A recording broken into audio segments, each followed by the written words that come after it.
Ele tem muitos nomes: o homem da iniquidade, o filho da perdição, a besta.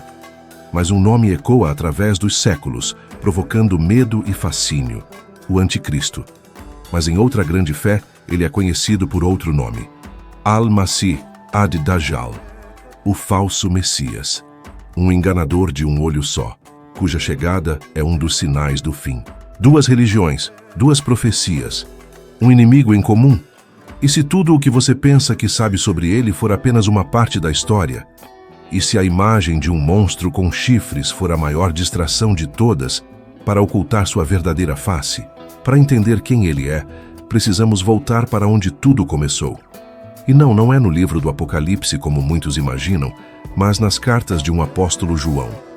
Contrariando a crença popular, a palavra anticristo aparece apenas 4 vezes na Bíblia, e nenhuma delas no livro do Apocalipse.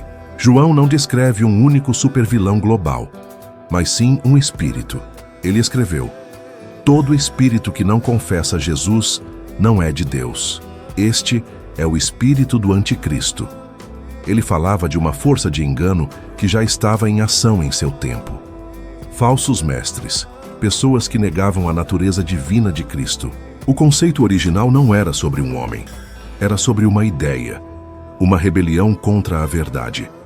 Então, como essa ideia se transformou no homem mais temido da profecia, a imagem do anticristo como um único líder mundial é, na verdade, uma fusão. Ao longo dos séculos, teólogos e estudiosos conectaram os pontos entre diferentes profecias, formando uma única e aterradora silhueta.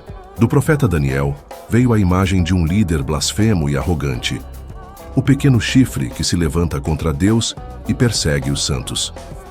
Do apóstolo Paulo, herdamos a figura do homem da iniquidade, que se sentará no templo de Deus, proclamando ser ele mesmo Deus, e cujo caminho é preparado por uma apostasia, um grande afastamento da fé.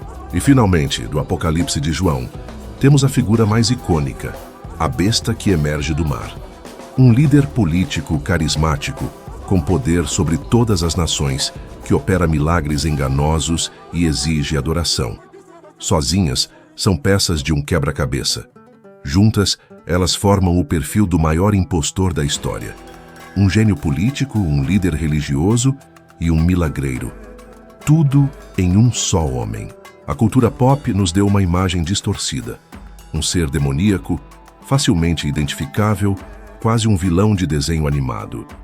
Mas a profecia aponta para algo muito mais perigoso. Ele não virá com ódio, mas com promessas de paz. Ele não exigirá sua alma, mas sua lealdade a um sistema global de união e prosperidade. Ele não parecerá um demônio, mas um salvador. A resposta para o caos, para a guerra, para a fome. Sua arma mais poderosa não será o fogo, mas a sedução. Ele será tão convincente, tão carismático, que a Bíblia afirma que, se possível, enganaria até os escolhidos. A verdadeira ameaça do anticristo não é que ele nos forçará a segui-lo, mas que nós vamos querer segui-lo. Qual é então a sua missão final? Segundo as profecias, seu governo começará com um ato aparentemente nobre, um tratado de paz no Oriente Médio envolvendo Israel. Por um tempo, ele trará uma falsa sensação de segurança ao mundo. Esse evento marcará o início de um período de 7 anos conhecido como a tribulação. Mas a paz será uma fachada. Ele revelará sua verdadeira natureza, exigirá adoração e estabelecerá um controle total. O palco está montado, o perfil foi traçado.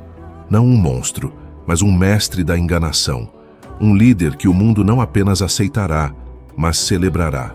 Mas se a Bíblia nos deu o anticristo e o Islã nos alertou sobre o Dajjal, que outros nomes essa sombra antiga possui? Será que outras grandes fés também aguardam um enganador final? No próximo episódio, vamos cruzar as fronteiras da fé e do tempo. Viajaremos para a antiga Pérsia, para entender a batalha cósmica do zoroastrismo. Mergulharemos nos ciclos de destruição e renascimento do hinduísmo. E vamos comparar o Dajjal islâmico com o Armilos da tradição judaica. Como cada cultura descreve seu inimigo final. E o mais importante, como a vinda de seus salvadores, seja Cristo, o Mahdi ou o Avatar Kalki, se prepara para a batalha que definirá o destino da humanidade. Será que todos estão de alguma forma falando da mesma entidade? E você quer desvendar esses mistérios conosco? Inscreva-se e ative as notificações para não perder o episódio 2. Deixe nos comentários qual figura histórica você acha que mais se encaixa no perfil. Até ao próximo episódio desta nossa série sobre o Anticristo, a anatomia da decepção.